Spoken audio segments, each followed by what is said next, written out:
qu'est-ce qui fait peur aux chrétiens africains à propos de la mort? Si ce n'est la téléportation, la transposition, le transport de sa conception animystico-karmique de la mort. Autrement dit, on meurt toujours à cause de quelque chose. Sinon, c'est quelqu'un qui ou quelque chose qui toujours tue quelqu'un.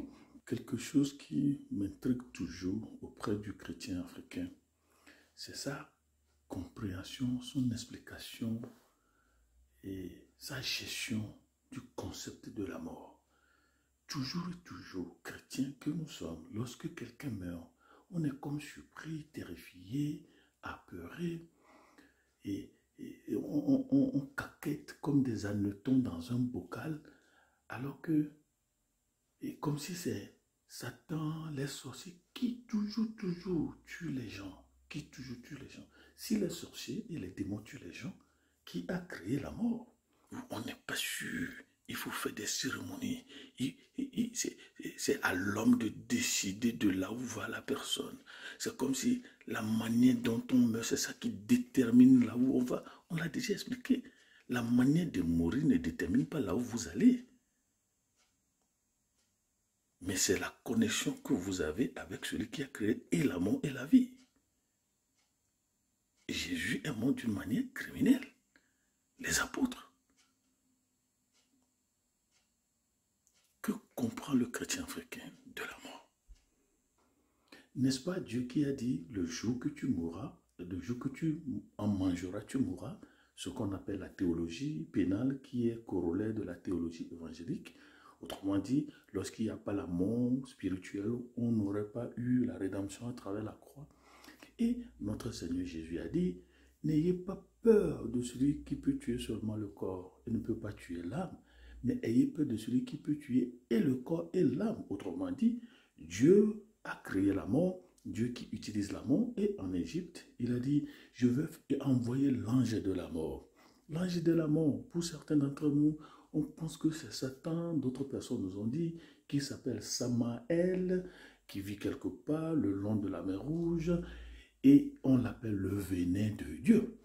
Vous voyez cette conception? Donc, on veut chercher toujours la cause de la chose. Quand quelqu'un meurt, il y a toujours quelque chose. Et donc, même pendant qu'un philosophe a dit, la mort et moi, nous ne pouvons jamais nous rencontrer. Lorsque je suis là, elle n'est pas là. Et lorsqu'elle est là, c'est moi qui ne suis plus. Le chrétien africain a toujours peur de la mort. Est-ce que c'est la connaissance biblique? Ou bien on pense toujours comme on en avait l'habitude.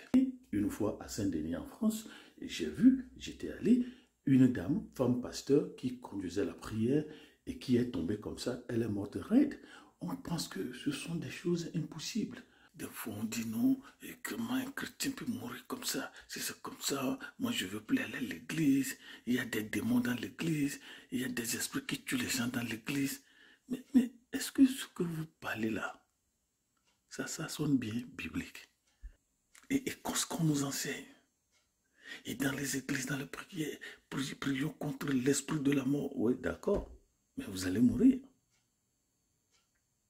Vous allez mourir. Qu'est-ce qui fait peur vraiment aux chrétiens africains alors que dans l'église, au Nouveau Testament, Ananias et Saphira sont morts à l'église tués par le Saint-Esprit. On pense que mourir, c'est un problème. Mais c'est ce qu'on appelle la double mort en philosophie. Autrement dit, la peur de la mort. Le chrétien africain a toujours peur de la mort. Et la peur de la mort, c'est ce qu'on appelle la double mort. Mais en fait, la double mort aussi existe. C'est-à-dire, ce corps va mourir, mais l'âme aussi va mourir. C'est pour cela que Jésus a dit, donnez-vous à moi à travers ma croix. Et aussi, il y aura la mort de la mort, c'est quand on aura restauré le royaume. Mais qu'est-ce qui fait peur vraiment aux chrétiens africains concernant la mort? Est-ce que c'est parce qu'on n'est pas prêt? Oui, mais en fait, c'est un problème. C'est un problème. Comment est-ce que le chrétien africain comprend-il la mort? Donc, il y a alors un problème doctrinal qui se pose. Il y a alors un problème théologique qui se pose. Donc, on meurt toujours des sorciers, des démons et pas de Dieu. Est-ce que Dieu lui-même, il ne tue pas? Après tout, si quelqu'un meurt, il va où? Non, votre Dieu là, est-ce qu'il ne contrôle pas les démons? Votre Dieu, est-ce qu'il ne contrôle pas les sorciers? Donc, si le Dieu que nous adorons laisse les sorciers et les démons nous tuer, c'est sa volonté. C'est ce qu'on appelle la souveraineté de Dieu, non? Ou bien vous voulez dire que le Dieu sorcier, le Dieu quoi, est supérieur à notre Dieu. Ça, c'est un problème théologique. Du moins, s'il ne tue pas, est-ce que ce n'est pas lui qui a donné la date de la mort? Qui n'est qu'une logique, parce que si quelqu'un donne la date de naissance, cela voudra dire qu'il y a aussi la date de la mort. Et quand on meurt, le jour qu'on doit mourir, est-ce que c'est un problème? Ça dit que le Dieu du chrétien africain ne contrôle pas tout. Et si Dieu ne contrôle pas tout, il n'est pas Dieu. Et ça, ce n'est pas biblique. Le Dieu de la Bible, c'est le Dieu qui contrôle tout. Alors si c'est lui qui a tout créé, est-ce que Satan, les démons et les sorciers utilisent Dieu, ce que Dieu a créé pour faire ce que Dieu ne veut pas? Autrement dit, et ça se comprend, il y a des trafiquants, ils sont comme des terroristes, ils sont comme des gens qui utilisent à mal ce que Dieu a créé et Dieu lui-même, il fait quoi? Mais aussi un autre problème doctrinal, si celui qui a donné la date de naissance ne donne pas la date de la mort, il y a un problème. Est-ce que le chrétien africain comprend que Dieu qui a donné la date de naissance, c'est le Dieu qui a donné la date de la mort? Autrement dit, lorsque vous lisez Psaume 139, verset 16, il dit, les jours, le nombre de tes jours était inscrit dans mon livre avant qu'aucun d'eux n'existât. Autrement dit, le nombre des années que nous allons passer ici-bas existait avant notre naissance. Donc la mort n'est pas une surprise. Maintenant, c'est le problème de la méthode de la mort. Comment est-ce que je vais mourir? Est-ce que je vais mourir par noyade? Est-ce que je vais mourir fusillé, couper la tête? Mais les apôtres sont morts comment? Jésus est mort comment? Alors, quel est le vrai problème du chrétien africain par rapport à la mort? Est-ce qu'on n'est pas prêt à rencontrer son Seigneur qu'on dit, nous a pardonné, nous a lavé, on va mourir, on va au paradis? Alors, qu'est-ce qui fait peur aux chrétiens africains si ce n'est la conception animiste, traditionnelle qu'on a toujours, où on nous dit, quand on meurt, on va chez les grands-parents, on va chez les ancêtres, mais qui sait où ils sont? Est-ce qu'ils sont à Pévi? Est-ce qu'ils sont à Pégan? À Pégan, à Pévi, sont-ils des paradis? Mais que ça fait mal de voir le chrétien parler, interpréter, comprendre, analyser la mort.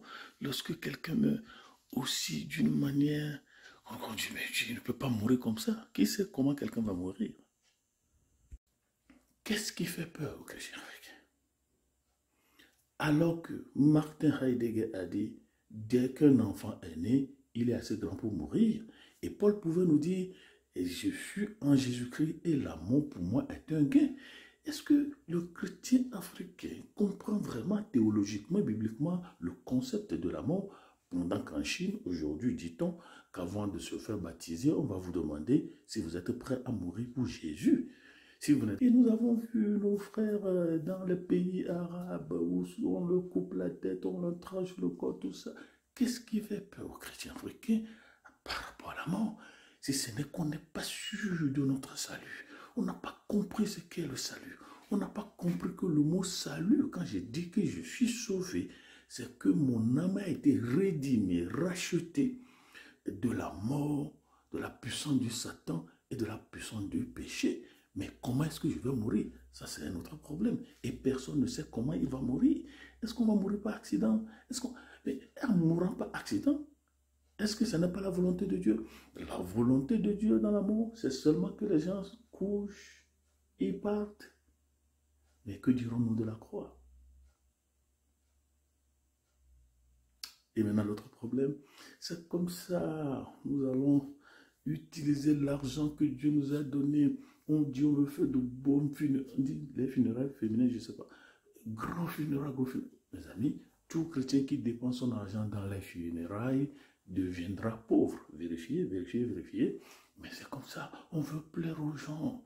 on ne sait pas ce qu'on est en train de faire. Mais dans la même Bible, on nous dit, il faut plaire à Dieu. Et c'est comme si Dieu est content qu'on utilise l'argent, on emprunte de l'argent, on baille de l'argent pour faire de grosses funérailles, gros funérailles. Qu'est-ce que le chrétien africain fait de son concept biblique de la mort? Est-ce qu'on est vraiment transformé par le renouvellement de notre intelligence ou bien nous continuons toujours à fonctionner dans notre Ancien Testament? Ou même parfois en visitant le lieu saint des saints, quelqu'un peut même y mourir. Oui, à cause de quoi? Du Seigneur qui va frapper la personne de mort. Est-ce que nous avons toujours cette peur-là? Mais si nous avons cette peur, pourquoi allons-nous dans notre lieu saint des saints, c'est-à-dire l'Église, avec nos péchés? Est-ce que nous avons vraiment peur de Dieu? Ou bien nous avons peur de la mort? Est-ce que nous comprenons que Dieu contrôle vraiment les choses? Ou le christianisme africain, c'est seulement une religion qui n'a plus sa tête ni sa queue? Qu'est-ce que nous faisons?